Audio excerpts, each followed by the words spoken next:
Ceci est un livre audio autogénéré par Google. Crise et anthropologie de la relation. Collection dirigée par Marie-Louise Martinez. Une situation actuelle de crise diffuse, insidieuse ou paroxystique est observable dans différents champs et domaines de la culture, famille, éducation, médecine et thérapie, entreprise, médias, sport, art, droit, politique, religion, etc. Elle est envisagée selon diverses perspectives, littérature, sciences humaines, psychologie, sociologie, anthropologie, philosophie, etc. et bien souvent selon des approches interdisciplinaires, pluridisciplinaires et transdisciplinaires. Ces recherches et travaux donnent lieu à un véritable paradigme qui pourrait bien contribuer à définir un nouvel humanisme. Il paraît utile de les rassembler, pour rendre plus perceptible leur cohésion et leur convergence malgré les diversités ou grâce à elles.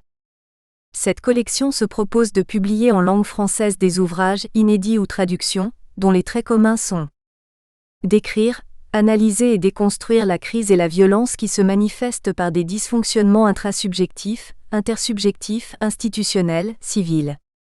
Dévoiler la relation et le lien dans ses perturbations comme ses ruptures. Désir, mimétisme, indifférenciation, exclusion. Décrire et analyser afin de substituer à certaines règles relationnelles une communication intersubjective, institutionnelle, civile, de respect de la personne et d'ouverture à l'altérité. Déjà paru. Bernard Gaillard, Adolescents délinquants et leurs parents, 2011. Bernard Gaillard, Adolescents qui dérangent. Entre différenciation et provocation, 2009. Thomas Herblier, La violence des autres, 2007. Théophile TOSSAVI, Les ONG du Bénin et le système d'aide internationale, 2006. Éric HAEUSSLER, Des figures de la violence, 2005.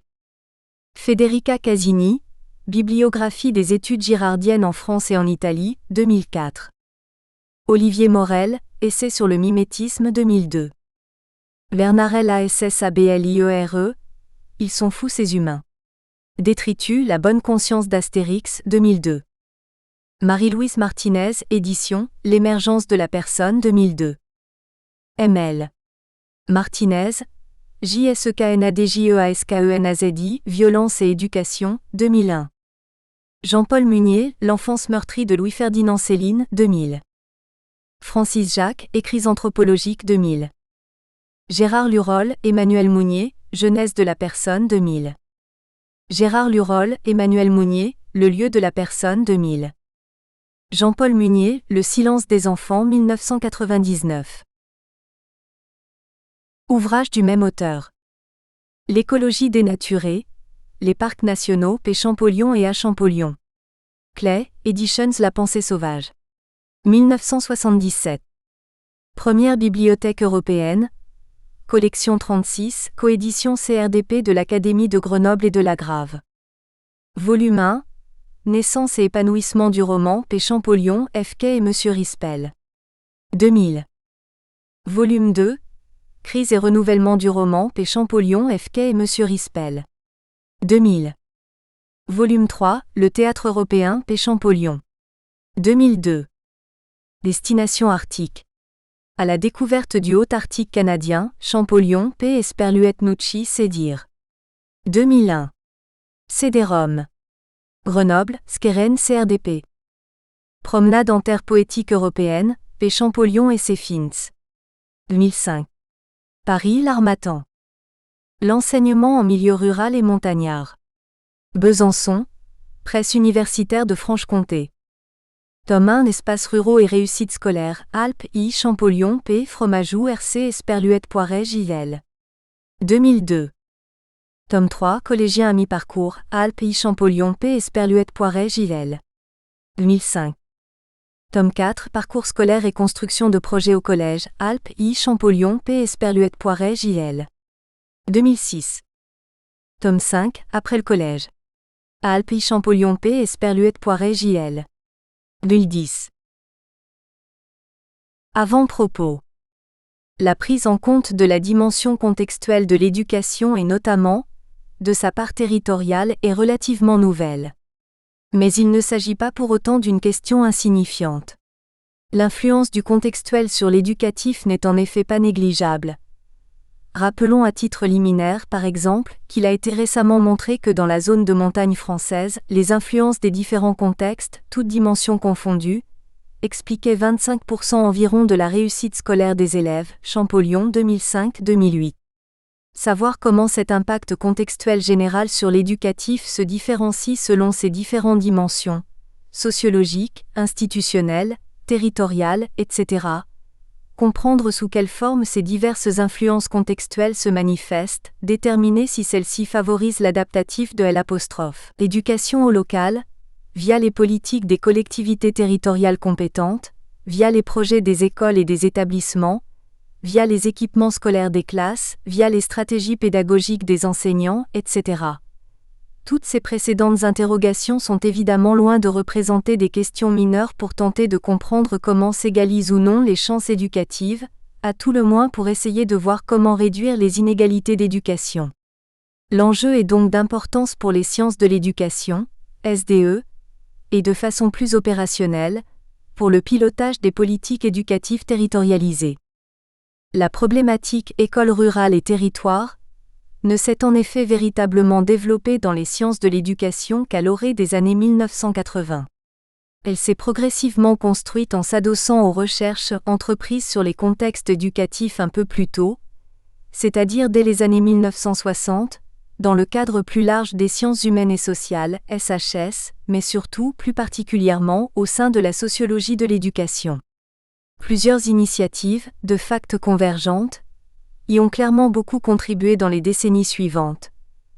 D'abord les travaux d'un certain nombre de chercheurs de direction de l'évaluation et de la prospective, DEP, menés en réponse à une commande du ministère de l'Éducation nationale, MEN, sur l'efficacité de l'école rurale, ensuite les recherches conduites au sein de l'Institut de recherche sur l'éducation, sociologie et économie de l'éducation, IREDU de L', Université de Bourgogne sur les classes et les écoles rurales, et enfin, un travail spécifique lié à la montagne alpine réalisé à l'occasion de la parution du numéro hors-série de la Revue de géographie alpine, RGA, intitulé L'enfant montagnard. Son avenir ? 1980. La stigmatisation quasi systématique, à laquelle l'école rurale et montagnarde était alors en but, a en raison de ses études pionnières été quelque peu battue en brèche par les résultats surprenants obtenus, plutôt positif, de ces recherches conduites à partir du début des années 1980. Mais elle n'est pas encore pour autant totalement oubliée, aujourd'hui. Les sciences de l'éducation, dans le cadre multifactoriel de la production des inégalités scolaires liées aux différents contextes entourant et traversant l'éducation, ont ainsi dégagé un certain nombre de facteurs influents sur l'école n'appartenant directement ni aux facteurs sociologiques, ni aux facteurs économiques, ni aux facteurs institutionnels déjà identifiés. Ce faisant, elles ont sans nul doute permis à des recherches originales menées sur ces questions fondamentales de faire progressivement émerger du concert des inégalités d'origine contextuelle, la spécificité des inégalités d'éducation d'origine territoriale et en leur sein, des inégalités d'orientation d'origine territoriale. Elles ont ainsi pu commencer à pointer par exemple, que le contexte territorial, pour les sciences de l'éducation, renvoyait non seulement au monde qui entoure l'école, comme par exemple l'enclavement géographique ou l'altitude, mais aussi, et surtout, à tout ce que l'école et le monde tissent ensemble, Cole, 1996, comme par exemple les projets multipartenariaux scolaires, les représentations du territoire, le sentiment d'appartenance ou la construction de l'identité. On se rapproche là des investigations de la science régionale qui prend en compte la dimension spatiale sous l'angle de la distance culturelle plutôt que géographique, Coleno, 2005. En pressant un peu plus via les questions précédentes, ce que l'on découvrira progressivement au fil de cet ouvrage, toute la complexité et la profondeur de la notion de territoire qui ne fait pas qu'influer en tant que contexte sur l'éducation, plus ou moins fortement et plus ou moins globalement en fonction des situations, mais qui intervient aussi de plus en plus aujourd'hui comme acteur local de l'éducation. Le cas de l'école française rurale montagnarde, qui s'inscrit clairement dans les territorialités éponymes rurales montagnardes qui la baignent, ne laisse pas d'être éclairant à cet égard. Il servira à ce titre de point de départ aux analyses, aux démonstrations et aux synthèses relatives aux différences et aux inégalités d'éducation, scolaires essentiellement, et d'orientation d'origine territoriale qui, dans le cadre général de la problématique éducation et territoire, seront présentés tout au long de cet ouvrage. Chapitre 1. Le développement des concepts de territoire et de territorialité dans les sciences humaines et sociales. Une dimension particulière de la notion plus générale de contexte. Sur un plan plus général, c'est assez tardivement, au cours de la deuxième moitié du XXe siècle, que va être progressivement spécifiée la notion pourtant essentielle de contexte au sein des sciences de l'éducation. Nulle notion n'étant pourtant à la fois aussi indispensable au raisonnement des sciences humaines et sociales, et paradoxalement aussi négligée que celle de contexte, Lahire 2012.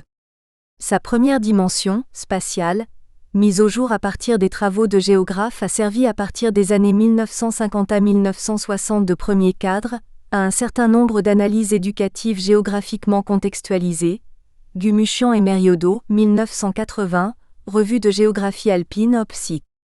Moracchini, 1992, Lacouture 2000, etc. Ensuite, la dimension proprement sociologique des contextes éducatifs et son impact sur la réussite scolaire et l'orientation ont été mises en évidence à partir des travaux de Bourdieu et Passeron dans les années 1960 à 1970, notamment.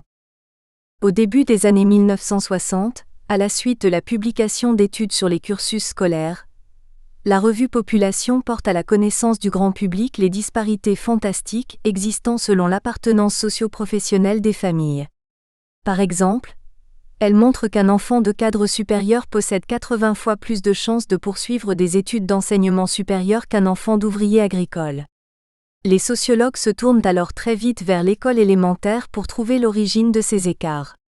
Dès le tout début de la scolarité, à cette époque-là, près d'un tiers des enfants d'ouvriers, exactement 30,6%, redoublent le cours préparatoire, CP, contre 6,5% des enfants de cadre. Le social, globalement, s'est ainsi vite imposé comme le plus important facteur contextuel influençant globalement la réussite scolaire dans le cadre du processus sociologique de reproduction. Bourdieu et Passeron, 1964-1970.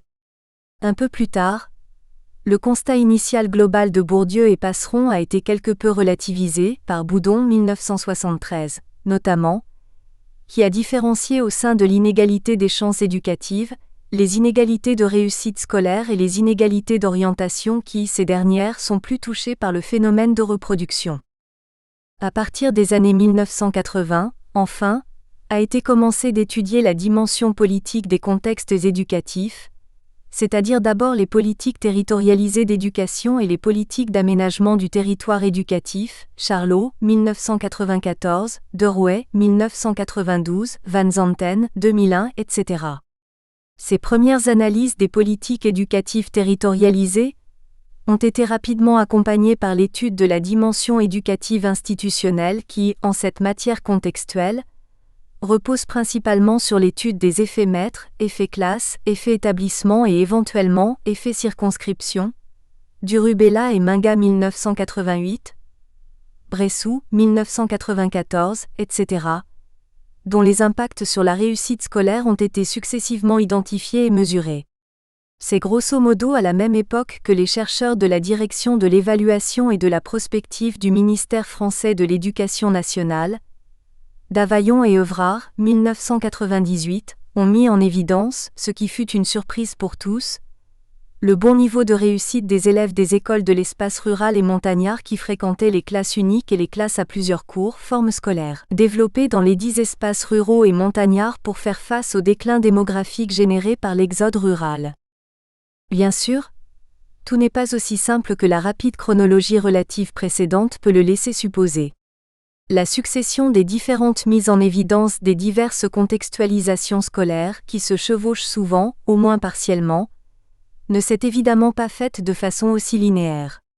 Et aujourd'hui, si les différents contextes éducatifs, spatiaux, sociaux, politiques, institutionnels, territoriaux, continuent d'être explorés à juste titre tant ils sont encore, les contextes territoriaux notamment, trop peu connus, le territoire se voit apparemment peu à peu questionné différemment au sein des SDE avec les mises en place successives de l'éducation relative à l'environnement, ERE, puis de l'éducation au développement durable, EDD, dans lesquels le territoire, via des projets de territoire, est susceptible d'impacter jusqu'au curricula scolaire et universitaire, en redevenant l'acteur éducatif qu'il avait été dès les années 1970 au niveau de la construction de l'offre de formation professionnelle, agricole notamment, Barthes et Champollion, 2012b. Origine disciplinaire des deux concepts. Pour essayer de repérer, d'apprécier et de mesurer les impacts des contextes territoriaux sur l'école, il est évidemment indispensable au préalable de définir et de cerner la notion de territoire. Car il convient de savoir précisément, dès lors que l'on sort de l'appropriation globale de l'espace rapidement évoquée plus haut, à quelle réalité le territoire se réfère, au-delà du flou qui entoure quelque peu un concept devenu très à la mode à la fin des années 1990, mais dont l'usure paraît aujourd'hui presque manifeste à maint géographe, Vanier 2007. Le territoire n'a véritablement émergé au sein de la géographie que dans les années 1980 et suivantes. Il a fallu quasiment attendre les parutions des mots de la géographie, Brunet et Ali, 1993, et de l'encyclopédie géographique, Raffestin, 1995, pour que le territoire ait qualité et véritablement droit de cité, y compris scolaire avec l'école et le territoire, Charlot, 1994, op. cit. Auparavant, c'était plutôt les notions de région, Affrémont, 1976, d'espace, Brunet, 1990, et de milieu, Claval, 1993, qui avaient surtout eu cours. Liées à ces trois dernières notions, le territoire a ainsi d'abord été conçu, dès les toutes premières utilisations du mot par les géographes, comme un espace organisé et aménagé, Georges, 1970-1974. Cette approche spatiale a été ultérieurement confortée, notamment, par l'étude du contexte régional. La notion de milieu, elle, est restée trop indifférente au plan social et culturel, même si, au-delà de son origine liée à la botanique, elle est progressivement passée du milieu naturel au milieu géographique. Elle s'est de ce fait avérée être d'une faible fécondité, au-delà des récents travaux qui ont cherché à réunir GE accent aigu au système, territoire et paysage, Bertrand C. et Sperluette Bertrand G., 2002. L'espace dont parlent les géographes est cependant déjà bien davantage, dès les années 1950 à 1960, qu'un simple support physique ou qu'un cadre spatial localisant les activités humaines. C'est déjà un construit social reposant sur des activités humaines qui l'influencent en retour. Il est social, c'est-à-dire à la fois terrain de rencontre des interrelations collectives et lieu de socialisation des individus. L'espace n'est donc pas, y compris à cette époque, extérieur à la société, ici à l'école. Il s'agit donc bien d'un contexte au sens où le terme a été défini précédemment. Cette dimension sociale liée à l'appropriation de l'espace par ses habitants s'accuse encore avec la mise en évidence du caractère vécu de l'espace. La région, on le sait depuis Frémont, 1976, op. cit., correspond par exemple à un espace vécu. Né un peu plus tard, très en vogue depuis le début des années 1980, le concept de territoire vient cependant de la notion d'espace qu'il a généré. Mais le territoire a été, par rapport à son origine spatiale, fortement enrichi. Il est devenu le lieu d'une appropriation globale touchant tous les aspects de l'activité humaine projective liée aux pratiques sociales, aux activités économiques, aux représentations culturelles et bien sûr aux pouvoirs locaux.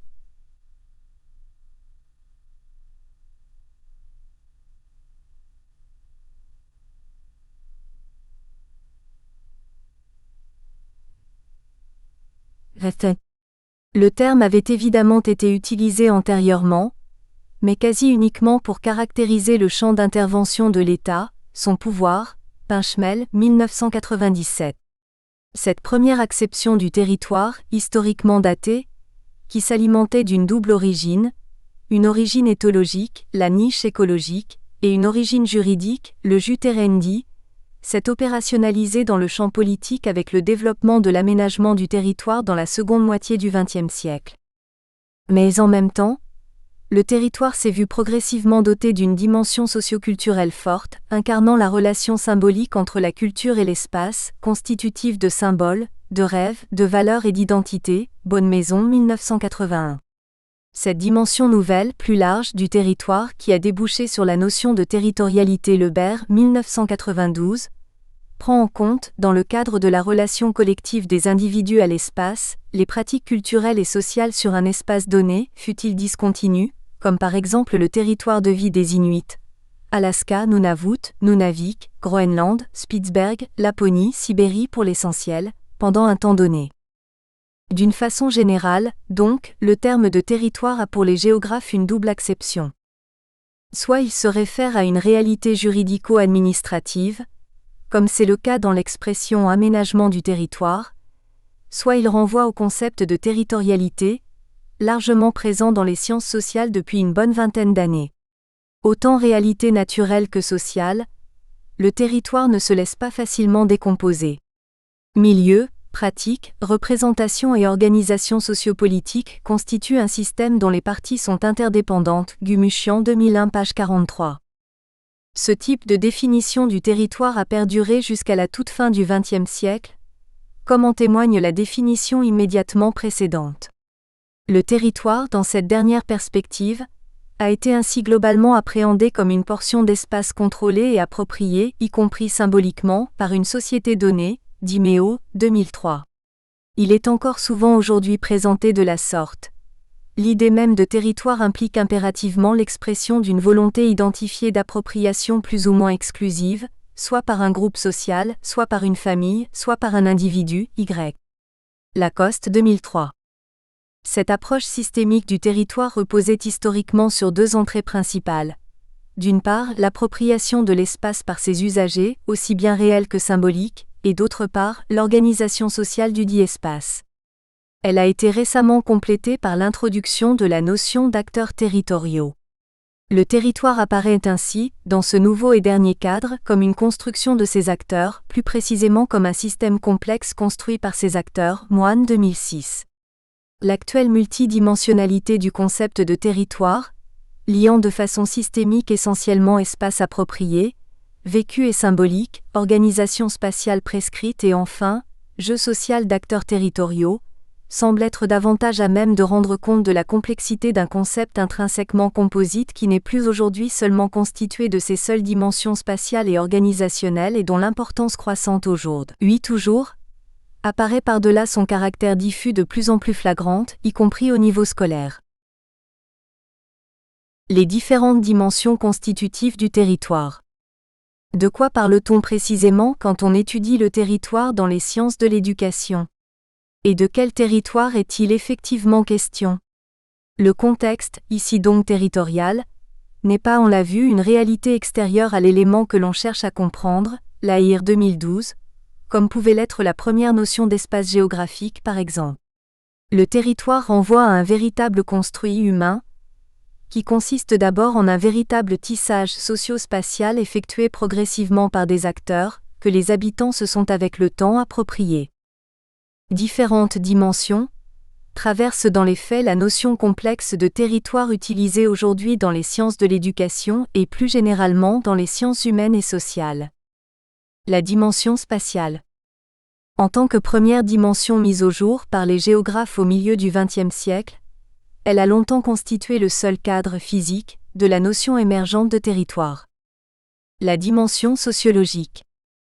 Repérée et analysée un peu plus tard à partir des années 1960, à la suite notamment des travaux de Bourdieu et Passeron, 1964-1970, et de leurs successeurs, la dimension sociologique du territoire, fondée initialement sur la notion de reproduction sociale, s'inscrit dans le jeu social des acteurs territoriaux du territoire qu'elle caractérise partiellement, Grelet, 2004. La dimension politique et institutionnelle. Liée aux politiques éducatives territorialisées, comme l'éducation prioritaire ou l'école rurale, ainsi qu'aux différents effets maîtres, effets classe et effets établissement, elle a été mise en évidence dès les années 1980-1990 par des chercheurs de l'Institut de recherche sur l'éducation de l'Université de Bourgogne, Durubella et Minga, 1988, entre autres, confèrent. Bressou, 1994, Opsit. La dimension économique. Intégrant les éléments constitutifs du tissu territorial, Frémont, 1976, Opsit. Elle inclut bien entendu les incitations et les financements émanant de l'État national et des collectivités territoriales, ici principalement conseils généraux et conseils régionaux, mairies parfois, ainsi que les fonds structurels européens ayant vocation à combattre les déséquilibres régionaux, mais elle comprend aussi l'élaboration de offres de formation, la construction des établissements scolaires et la formation professionnelle. La dimension symbolique ou rêvée. Identifiée dans les années 1990, notamment par le groupe de recherche sur la socialisation, GRS, piloté par Belaïr, elle s'appuie essentiellement sur les représentations sociales du territoire concerné. Une part non négligeable de cette dimension symbolique, quittant de ce fait le registre de la représentation, correspond vraisemblablement à une intériorisation relevant de l'inconscient collectif, c'est-à-dire à un véritable habitus territorial, qui renvoie grosso modo à la notion de territorialité, Lebert, 1992. Territoire ou territorialité ?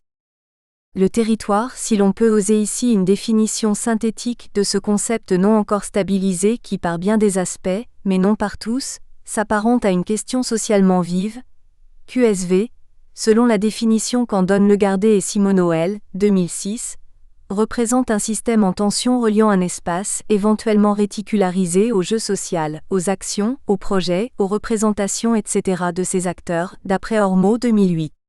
Le territoire, en raison de sa dimension symbolique, correspond à un projet social se développant dans la durée, générateur d'identité collective et d'appartenance sociale, Champollion et Legardet 2008.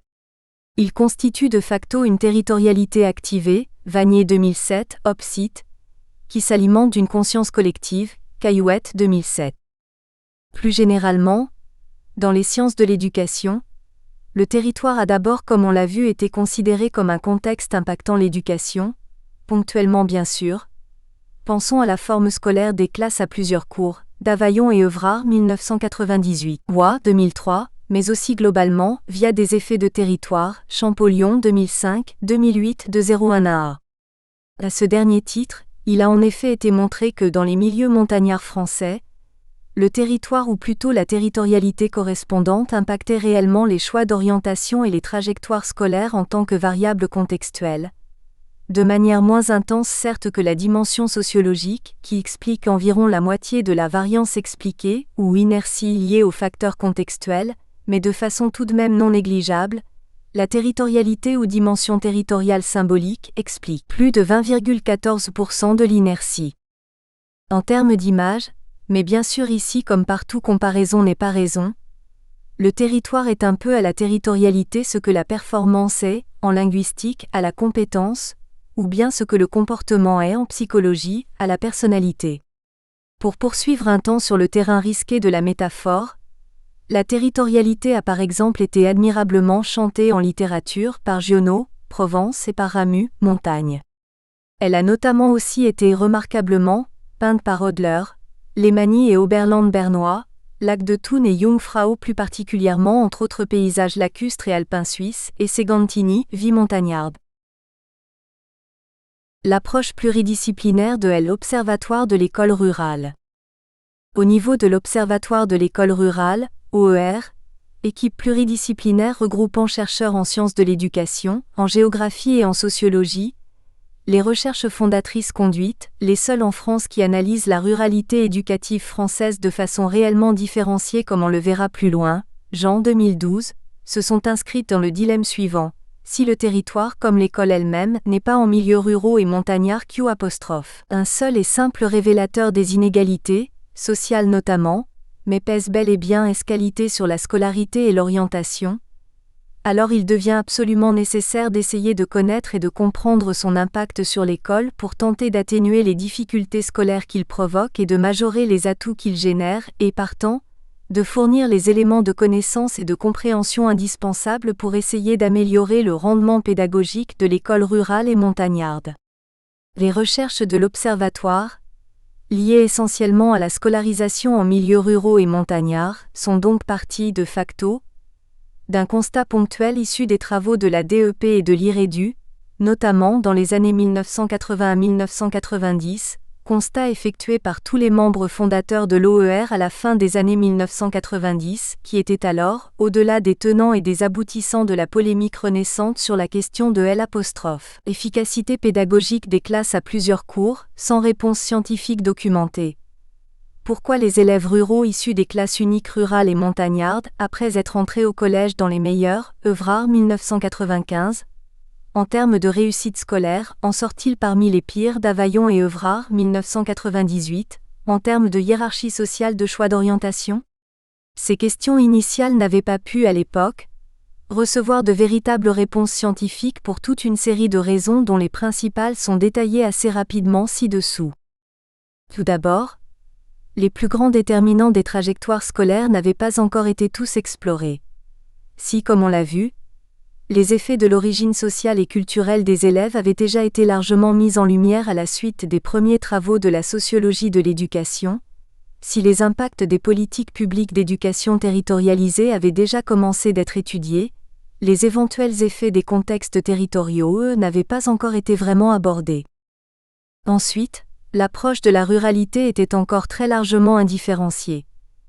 La partition en sous-espaces spécifiques de l'ensemble rural français n'avait pas été effectuée, comme l'INSEE et l'INRA l'ont fait entre 1996 et 1998, Champsor, 1998, Op-Cit, ainsi qu'on le verra plus loin, ce qui contribuait à noyer les différences territoriales obtenues au sein de L'. Ensemble rural dans de larges moyennes dont la signification diminuait au fur et à mesure que l'espace rural, antérieurement très majoritairement agricole, se diversifiait. Enfin, l'école rurale et montagnarde, dans le cadre d'une vaste métonymie générique, était encore souvent assimilée aux seules classes uniques, surtout, et aux classes à plusieurs cours qui, il est vrai, étaient nées dans la ruralité et dans la montagne en réponse aux défis, démographiques notamment, auxquels elles étaient confrontées. Enquête DEP et IREDU des années 1980. Les chercheurs de l'OER, au travers de leurs analyses menées depuis plus de 10 ans sur les trajectoires scolaires des élèves ruraux et montagnards de 3 types d'espaces ruraux différents, rural isolé, pôles ruraux et rural sous faible influence urbaine, Champsor, 1998, Op-Cit, et de la zone de montagne française, ont ainsi d'abord confirmé les résultats antérieurs sur l'école primaire obtenus par la DEP et l'IREDU. Mais ils ne s'en sont pas tenus là. Ils les ont également complétés sur plusieurs points. Ils ont notamment démontré que, au moins dans le rural isolé et la zone de montagne, les bons résultats de l'école primaire ne s'érodaient pas significativement au collège, Champollion 2005, Op-Cit.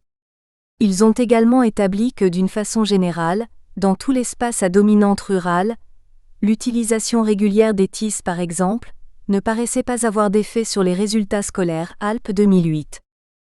Mais, au-delà d'un certain nombre de ce type de constats ponctuels, ils ont surtout montré que dans le cadre d'un effet de territoire global plus particulièrement lié à la territorialité montagnarde, les bons résultats scolaires obtenus au primaire et confirmés au collège ne produisaient pas en matière d'orientation les mêmes effets que partout ailleurs en France, d'une façon paradoxale, pour les raisons conjointes d'une surdétermination de l'ancrage territorial, générateur d'une moindre mobilité potentielle et une moins importante capacité à se projeter, les élèves et surtout, les parents d'élèves des territoires ruraux montagnards n'utilisaient majoritairement pas autant que les autres l'ensemble de la palette des choix d'orientation disponibles en fin de 3e et de seconde GT, Champollion 2005, 2008, 2011A, Op-Cit.